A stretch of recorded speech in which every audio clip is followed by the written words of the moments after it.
Assalamualaikum warahmatullahi wabarakatuh. Kita berjumpa kembali dalam acara dalam rangka setelah aku meninggalkan tanah kelahiran. Dan sebelumnya, salam sukses untuk sahabat-sahabat semua dimanapun berada. Salam sehat, amin ya rabbal alamin. Sebelumnya aku untuk mengutarakan ataupun menceritakan tentang betapa rasa gembira dan pilunya di negeri orang.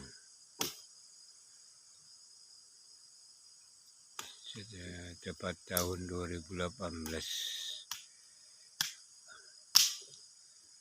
aku mendapat berita dari kampung bahwa ibunda tercinta telah jatuh sakit. Dalam ibunda tercinta jatuh sakit, ia selalu mengingat dan memanggil namaku. Tapi aku tidak bisa menjenguknya ke tanah kelahiranku. Tapi semenjak ibunda dibawa ke rumah sakit, baru aku bisa menjenguknya.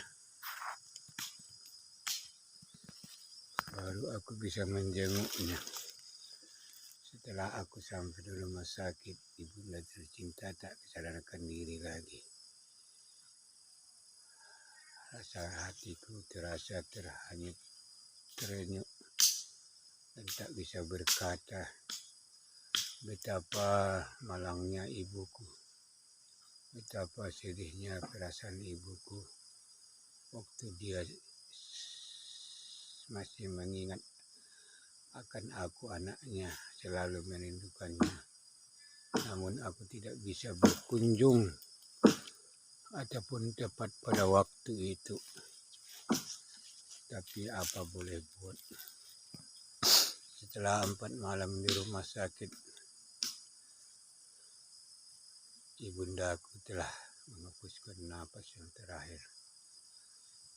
Tapi sayang, seribu sayang, aku tidak dapat melihat betapa ibuku, betapa sedihnya perasaanku. Ibuku menghabiskan napas yang terakhir, aku tidak bisa melihat.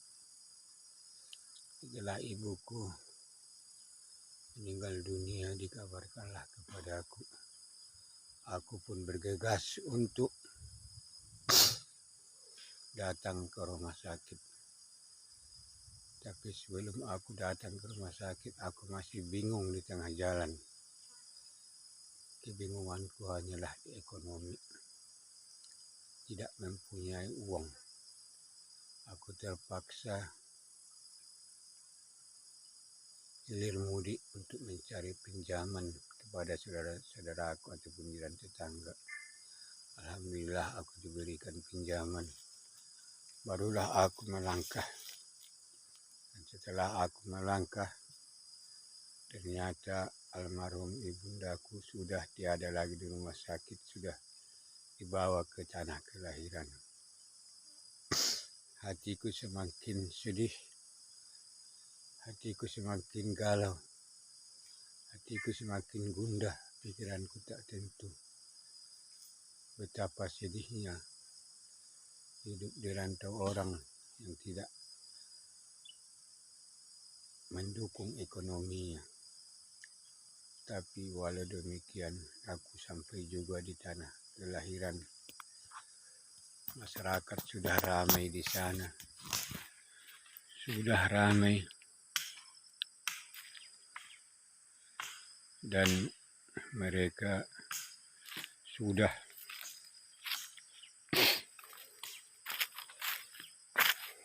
banyak saudara-saudara pemilih yang melayat.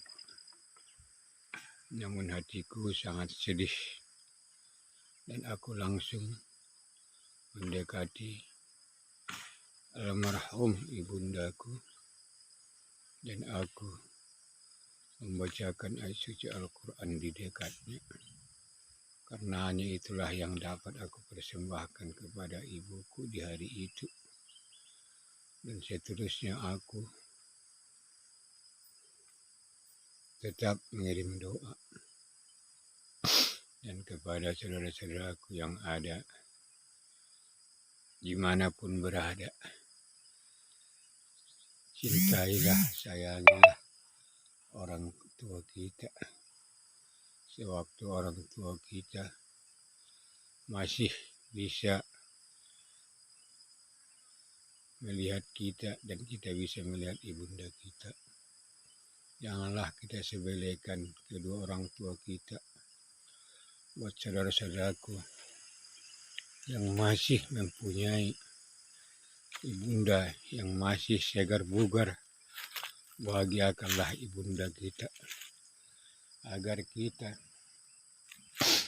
tidak merasa kesal di kemudian hari.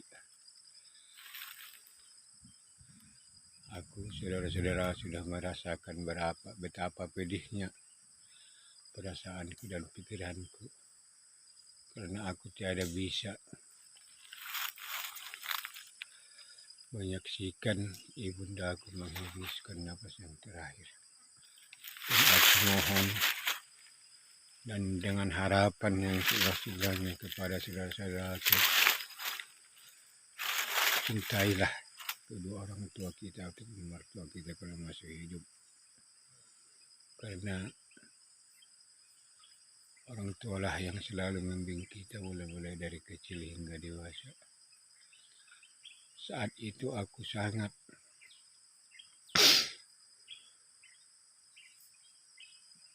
bersedih hati, rasanya aku ingin ikut menemani ibundaku, tapi begitulah takdir kehidupan. Di saat kita masih mempunyai ibu kita masih sehat, dan sekarang kita sudah ditinggalkan ibu. Dan di kehidupan kita, semoga kita selalu berbuat baik atau mengenang ibu kita. Di setiap ada kesempatan, berbuat baiklah kita kepada kedua orang tua kita. Mengirim doalah. Jangan kita sepelekan walaupun mereka sudah tiada. Karena kalau bukan karena kedua orang tua kita, mungkin tidak ada apa-apanya, saudara-saudaraku.